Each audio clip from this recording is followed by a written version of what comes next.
नमस्कार दोस्तों, प्यारे साथियों, आप सभी का स्वागत है आपके अपने इस YouTube चैनल गुरिया एकेडमी पर। दोस्तों, आज हम जानेंगे भारतीय सामान्य ज्ञान के कुछ महत्वपूर्ण प्रश्नों के बारे में। दोस्तों, ये प्रश्न आपकी सभी प्रतियोगी परीक्षाओं के लिए महत्वपूर्ण साबित होने वाले हैं। चाहे कोई सा भी एग्ज़ाम हो, एसएससी हो, यूपीएससी हो या सीईटी हो, किसी भी एग्ज़ाम में ये क्वेश्चन आ सकते हैं। तो दोस्तों, जो क्वेश्चन इम्पोर्टेंट है वो क्वेश्चन मैं आज आपके सामने लेकर आया हूँ। तो वीडियो को बिल्कुल भी मिस मत करना, लास्ट तक इस वीडियो में बने रहना। अगर आपको ये वीडियो अच्छी लगे तो लाइक करना, कमेंट करना और ज़्यादा से ज़्यादा इस वीडियो को शेयर करना। तो चलिए दोस्तों, स्टार्ट करते हैं हम।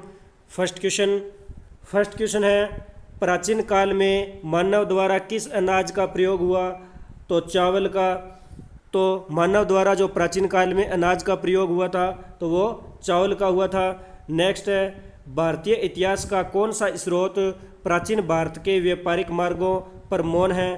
तो मिलिंद पान्हो है। मिलिंद पान्हो ये स्रोत प्राचीन भारत के व्यापारिक मार्गों पर मौन है।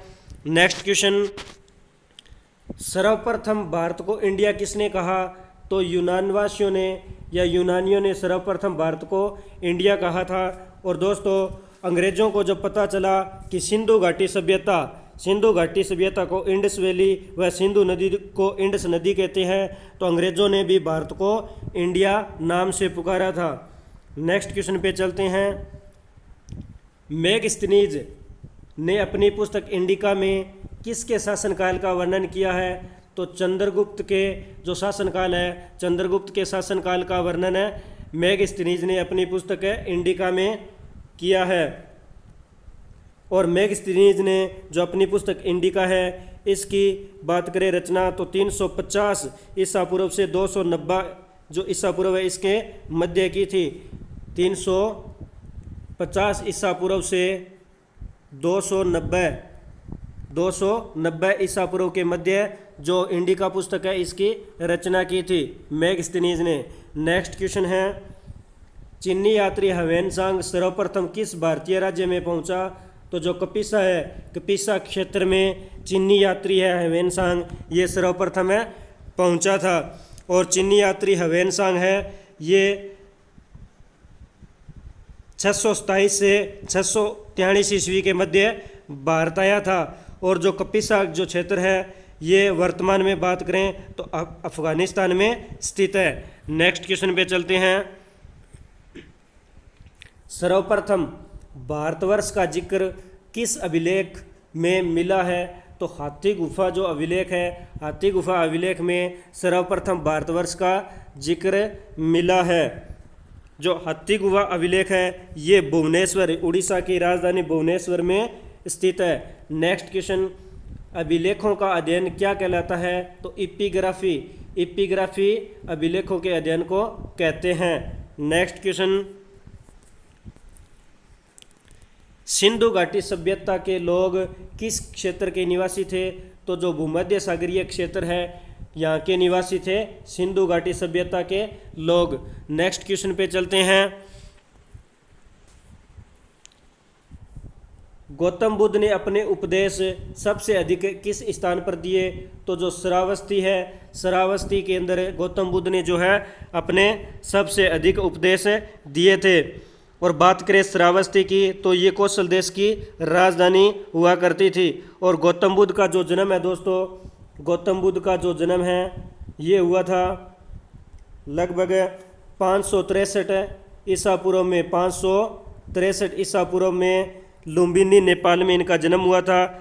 और जो श्रावस्ती की बात करें दोस्तों तो श्रावस्ती है ये वर्तमान में उत्तर प्रदेश का जिला है। श्रावस्ती है वर्तमान में उत्तर प्रदेश का जिला है। और श्रावस्ती की जो गठन की बात करें, स्थापना की बात करें तो इसकी स्थापना हुई थी 22 मई 1997 को। और जो श्रावस्ती है इसको 22 मई 1997 को बहराइच यानी उत्तर प्रदेश का जो बहराइच जिला है इससे अलग करके स्वतंत्रता जिला बनाया गया था। नेक्स्ट क्वेश्चन, सिकंदर किसका शिष्य था? तो अरस्तु का शिष्य था। सिकंदर है ये अरस्तु का शिष्य था।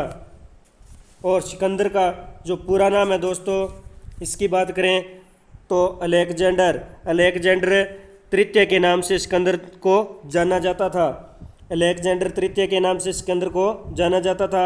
और अलेक्जेंडर मैसेडोनिया भी सिकंदर को कहा जाता था। और सिकंदर का जो जन्म है ये 20 जुलाई 356 ईसा पूर्व में हुआ था। और जो सिकंदर है ये मकदूनिया मैसेडोनिया का शासक था। नेक्स्ट क्वेश्चन पे चलते हैं। सिकंदर का सेनापति कौन था? तो सेल्यूकस निकेटर है, ये सिकंदर का प्रमुख सेनापति था। नेक्स्ट, भारत में शिलालेखों का प्रचलन किसने कराया? तो जो अशोक है, अशोक ने भारत के अंदर शिलालेखों का प्रचलन करवाया था। और बात करें जो अशोक के जो शिलालेख है, इनको पढ़ने में 1837 ईस्वी में जेम्स प्रिंसेप को सफलता मिली। जो अशोक के जो शिलालेख है, इनको 1837 में जेम्स प्रिंसेप के द्वारा पढ़ा गया था। नेक्स्ट क्वेश्चन पे चलते हैं। पुराणों में अशोक को क्या कहा गया है? तो पुराणों में अशोक को अशोकवर्धन कहा गया है। नेक्स्ट क्वेश्चन पे चलते हैं। बरहूत स्तूप का निर्माण किसने कराया? तो पुष्यमित्र शुंग है। पुष्यमित्र शुंग ने बरहूत स्तूप का निर्माण करवाया था। और जो बरहूत स्तूप है ये मध्य प्रदेश राज्य में स्थित है। और जो बरहूत स्तूप का है, इसका सर्वप्रथम जो पता चला था ये कनिंगम ने 1873 ईस्वी में बरहूत स्तूप का सर्वप्रथम पता लगाया था। नेक्स्ट क्वेश्चन पे चलते हैं। रेशम बनाने की तकनीक का आविष्कार सर्वप्रथम किस देश में हुआ? तो जो चीन देश है, चीन देश में सर्वप्रथम रेशम बनाने की तकनीक का आविष्कार हुआ था। नेक्स्ट क्वेश्चन पे चलते हैं। गुप्त वंश का संस्थापक कौन था? तो जो गुप्त वंश है, गुप्त वंश का जो संस्थापक था वो श्रीगुप्त था। और गुप्त वंश की जो स्थापना 240 ईस्वी में हुई थी। और गुप्त वंश का जो प्रतापी शासक है, तो गुप्त वंश का प्रतापी शासक चंद्रगुप्त प्रथम को माना जाता है। और चंद्रगुप्त प्रथम को महाराजाधिराज भी कहा जाता था। नेक्स्ट क्वेश्चन पे चलते हैं। मंदिर बनाने की कला का जन्म किस काल में हुआ? तो गुप्त काल में जो है मंदिर बनाने की कला का जो है जन्म हुआ था। नेक्स्ट क्वेश्चन पे चलते हैं। प्रियदर्शिका नामक संस्कृत ग्रंथ की रचना किस शासक ने की? तो हर्षवर्धन ने। जो प्रियदर्शिका जो संस्कृत ग्रंथ है, इसकी रचना हर्षवर्धन ने की थी। नेक्स्ट क्वेश्चन पे चलते हैं। नेक्स्ट क्वेश्चन है। नागनंदा नामक संस्कृत नाटक की रचना किस शासक ने की? तो हर्षवर्धन ने नागनंदा नामक संस्कृत जो नाटक है इसकी रचना की थी। नेक्स्ट है। अजंता की गुफा किस धर्म से संबंधित है? तो अजंता की गुफा है ये बौद्ध धर्म से संबंधित है। Next question. सुदर्शन झील का पूर्णोद्धार किसने करवाया या जीर्णोद्धार किसने करवाया था? तो जो सुदर्शन झील है इसका पूर्णोद्धार की बात करें तो पहली बार जो करवाया था प्रथम बार इसका जो जीर्णोद्धार करवाया था वो संघ शासक था रुद्रदामन ने इसका पूर्णोद्धार करवाया था।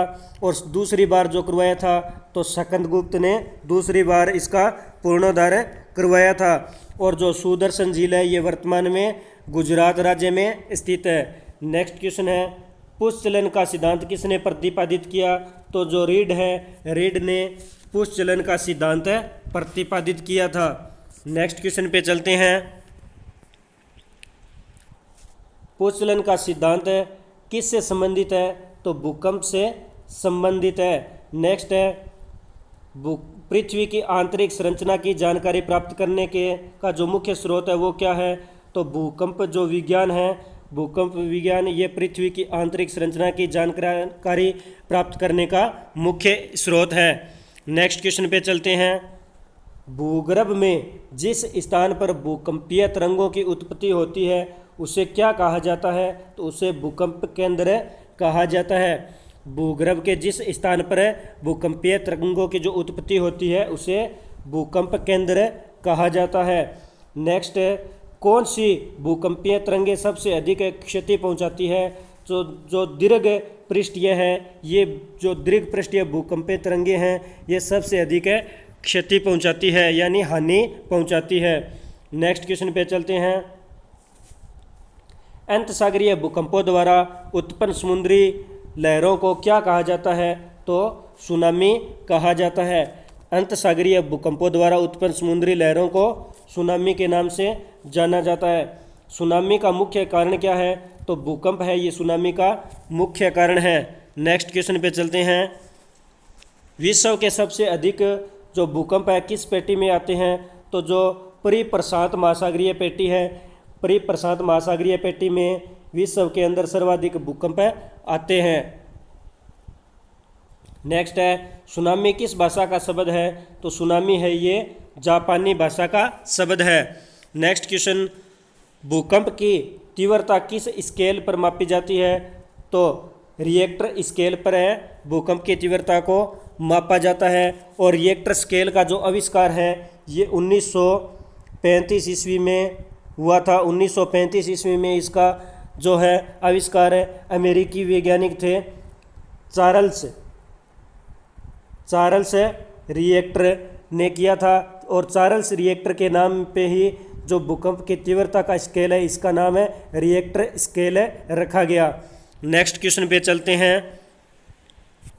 भूकंप का अध्ययन विज्ञान किस शाखा के अंतर्गत किया जाता है? तो जो सिस्मोलॉजी है, सिस्मोलॉजी के अंतर्गत भूकंप का अध्ययन किया जाता है। नेक्स्ट है, सिस्मोग्राफ किसे मापने के लिए प्रयोग किया जाता है? तो जो भूकंपीय तरंगे हैं, भूकंपीय तरंगों को मापने के लिए सिस्मोग्राफ का उपयोग किया जाता है। और सिस्मोग्राफ है, इसकी बात करें तो इसका आविष्कार 1856 ईस्वी में लुइगी पामेरी नाम के वैज्ञानिक ने सिस्मोग्राफ का आविष्कार 1856 ईस्वी में किया था। नेक्स्ट क्वेश्चन पे चलते हैं। समान बर्बादी वाले स्थानों को मिलाने वाली रेखा क्या कहलाती है? तो सह भूकंप रेखा कहलाती है। समान बर्बादी वाले स्थानों को मिलाने वाली रेखा सह भूकंप रेखा कहलाती है। नेक्स्ट, प्रशांत महासागर के 68% भूकंप क्षेत्र को क्या कहा जाता है? तो अग्निवलय कहा जाता है।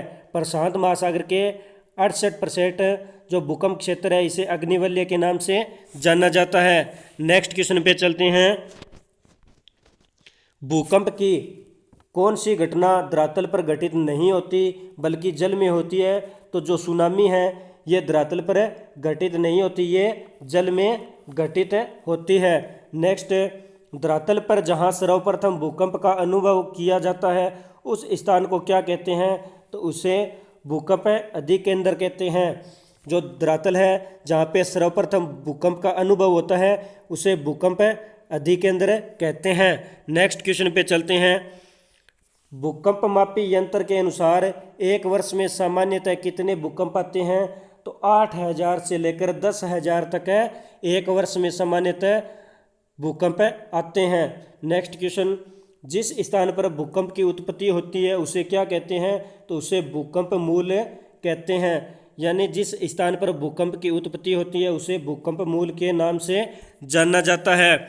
नेक्स्ट क्वेश्चन है, भूकंप में तेज गति से आने वाली तरंगों की औसत वेग कितना है? तो 8 मीटर प्रति सेकंड। यानी भूकंप में तेज गति से आने वाली तरंग है इनका जो औसत वेग है ये 8 मीटर प्रति सेकंड है। नेक्स्ट, भूकंप की दृष्टि से सबसे खतरनाक सागर कौन सा है? तो प्रशांत महासागर है, ये सबसे खतरनाक सागर माना जाता है क्योंकि प्रशांत महासागर में सबसे अधिक भूकंप आते हैं। नेक्स्ट क्वेश्चन, रिएक्टर पैमाने के अतिरिक्त अन्य किस पैमाने पर भूकंप की तीव्रता मापी जाती है? तो मर्केली पैमाना है। मर्केली पैमाना के द्वारा ही भूकंप की तीव्रता को मापा जाता है और रिएक्टर पैमाने के द्वारा ही भूकंप की तीव्रता को मापा जाता है। नेक्स्ट, धरातलीय भूकंप में तरंगे किसके आकार की होती है? तो धरातलीय भूकंप है उनमें तरंगे एल के आकार की होती है। नेक्स्ट क्वेश्चन पे चलते हैं। भक्ति आंदोलन के प्रतिपादक कौन थे? तो जो रामानुज आचार्य है ये भक्ति आंदोलन के प्रतिपादक थे। और भारत में शंकराचार्य ने प्रथम प्रचारक थे जिन्होंने 8वीं शताब्दी में भक्ति आंदोलन चलाया था। भारत की बात करें तो भारत में शंकराचार्य ने 8वीं शताब्दी में जो है भक्ति आंदोलन चलाया था या भक्ति आंदोलन का प्रचार किया था। और बात करें राजस्थान में तो राजस्थान में दोस्तों रामानुजाचार्य है, इन्होंने 1299 ईस्वी में जो है भक्ति आंदोलन का प्रचारक किया था या भक्ति आंदोलन को चलाया था। नेक्स्ट क्वेश्चन पे चलते हैं। नेक्स्ट क्वेश्चन है पंजाब में भक्ति आंदोलन के जनक कौन थे? तो जो गुरु नानक देव है, गुरु नानक देव पंजाब में भक्ति आंदोलन के जनक थे। नेक्स्ट क्वेश्चन कबीर के गुरु कौन थे? तो जो रामानंद जी है ये कबीर के गुरु थे। बात के कबीर के जन्म की तो दोस्तों कबीर का जन्म हुआ था 1398 ईस्वी को। कबीर का जो जन्म है ये 1398 ईस्वी को वाराणसी यूपी में हुआ था। उत्तर प्रदेश के अंदर इनका जन्म हुआ था। और इनकी मृत्यु है ये 1494 ईस्वी को मगहर यूपी में हुई थी। और हजारी प्रसाद द्विवेदी जी है जो कवि हजारी प्रसाद द्विवेदी, इन्होंने इन्हें मस्त मौला कहकर भी पुकारा था। नेक्स्ट क्वेश्चन पे चलते हैं। कबीर का जन्म कहाँ हुआ? तो लहरतारा काशी में हुआ था। लहरतारा काशी है ये भी जो है उत्तर प्रदेश में स्थित है। और कबीर की मृत्यु कहाँ हुई? तो मगहर यानी संत कबीर नगर उत्तर प्रदेश में इनकी मृत्यु हुई थी। नेक्स्ट क्वेश्चन महाराष्ट्र में भक्ति संप्रदाय किसकी शिक्षाओं द्वारा फैला? तो जो संत ज्ञानेश्वर है, संत ज्ञानेश्वर की जो भक्ति संप्रदाय है उनकी शिक्षाओं के द्वारा फैला था। नेक्स्ट क्वेश्चन पे चलते हैं। भक्ति आंदोलन को दक्षिण भारत से लाकर उत्तर भारत तक प्रचारित करने वाले कौन थे? तो जो रामानंद जी है, रामानंद जी ने भक्ति आंदोलन को दक्षिण भारत से लाकर उत्तर भारत तक प्रचारित किया था या इनको फैलाया था। तो दोस्तों आज हमने भारतीय सामान्य ज्ञान के कुछ महत्वपूर्ण क्वेश्चनों के बारे में जाना। अगर आपको ये वीडियो अच्छी लगे तो लाइक करना, कमेंट करना और इस वीडियो को ज़्यादा से ज़्यादा शेयर करना और अपने इस चैनल गुरु एकेडमी को सब्सक्राइब करना, बेल आइकन को प्रेस करना ताकि नोटिफिकेशन आपको समय समय पर मिलता रहे। धन्यवाद दोस्तों। जय हिंद, जय भारत।